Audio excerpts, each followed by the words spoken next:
Good afternoon, Northbound. Today, this podcast is called Great Scott, and it's a case study in poor priorities. It's that study of mission over people, and it is a leadership lesson that details the cost of fighting to get to the summit.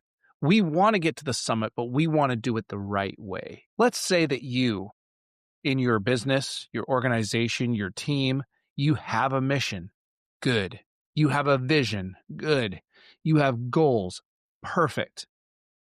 And then it's hell or high water to reach them. But do you have a strategy? And is it built in alignment with the needs of the people you lead? We've talked about this before, about having a vision and having goals and mission and how that is good. But it needs to be in alignment with your people. Have you ever heard the name Robert Falcon Scott? He's remembered as the Scott of the Antarctic, but he was an adventurer, not just an explorer. He was a man who felt this just pull for adventure. And I can totally understand that. I have that same pull. I love adventure. And I want to reach my adventure goal, whatever that is. And sometimes I push really, really hard to do it, and maybe even push too hard. Well, Scott was born in 1868 in Devonport. He joined the Royal Navy at 13, and it was during that time in the Royal Navy that he learned discipline, and he learned endurance, and he learned courage. And those years helped him develop into an adult that caught the attention of the Royal Geographical Society. And I'm summing this up in a very short amount of time. It's worth going and watching some videos online about him and researching Robert Falcon Scott. But he was eventually chosen to lead a national Antarctic expedition.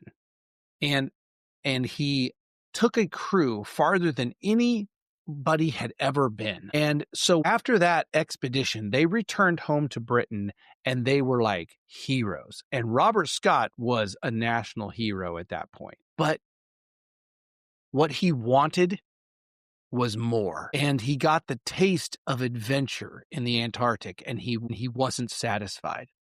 And so he became consumed with the goal and the vision and mission to be the first man to stand on the South Pole. And so he spent years planning and gathering resources, building a team that would go with him. And so in 1910, there was a whaling ship called the Terra Nova, and it sailed from Wales towards Antarctica. And by that October, Scott and his men had established their base and launched their expedition.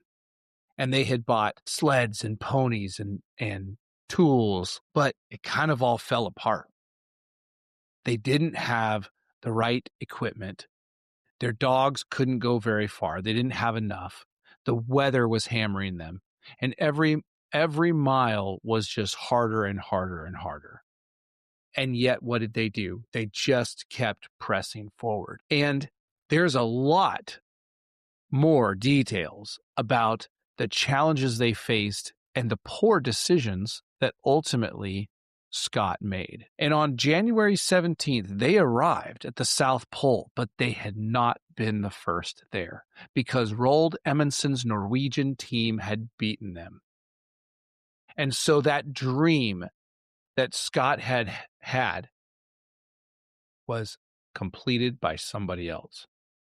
And if you can imagine that, just that, like pressing forward through the Antarctic, through days after days of cold and miserable conditions and poor planning and sickness and sore muscles and and being frigidly cold. And then the disappointment, just that punch, like you did all that and we were not the first. He wanted to be the first. That was his mission. And so they picked up their stuff, turned around, and began the march back.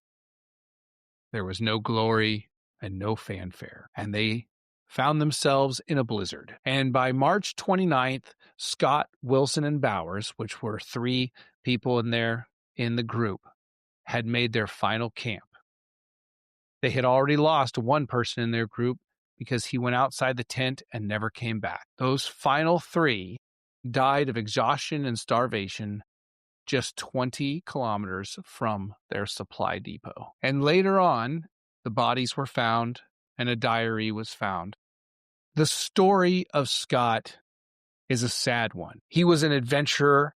He was a brilliant man, but he had messed up some key leadership principles. One of the biggest things he had messed up was his transport strategy, and he had chosen to overload the people on his team instead of using more dogs.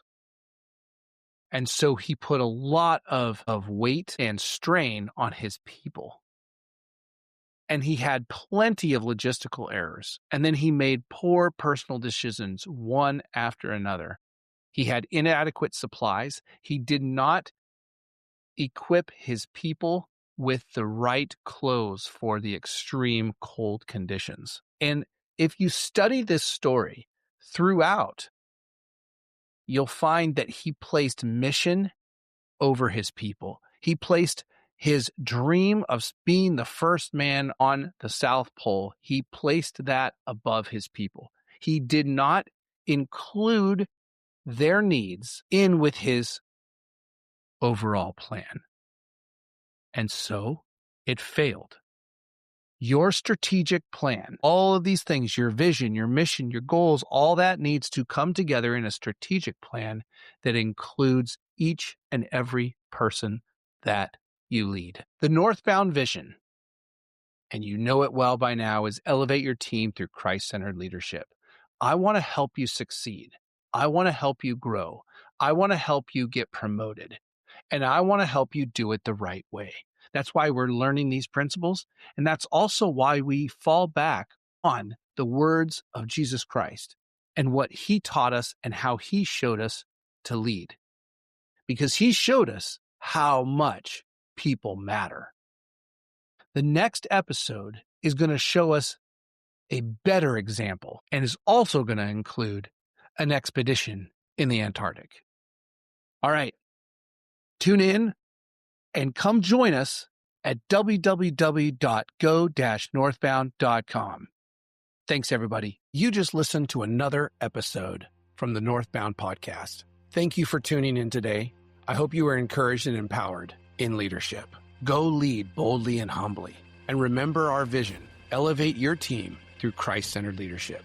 If you want to be a part of our community, just go to go-northbound.com and follow the link and come join us. Follow along with courses and live streams and chats, and maybe even join us for an adventure. We'd love to have you. All of those links are in the description below. Thank you again for tuning in. It's been a pleasure. See ya. Hey guys, Matt Halleck here, author of The DNA of a Man. If your marriage feels cold, distant, or stuck, no matter how much you try, it may not be because you're just failing at it. It might be because you were trained into the wrong kind of masculinity. The DNA of a Man gives you the kingdom blueprint to become confident, desirable, and rooted in real masculine authority and identity again. Grab it now. Click the link in the description.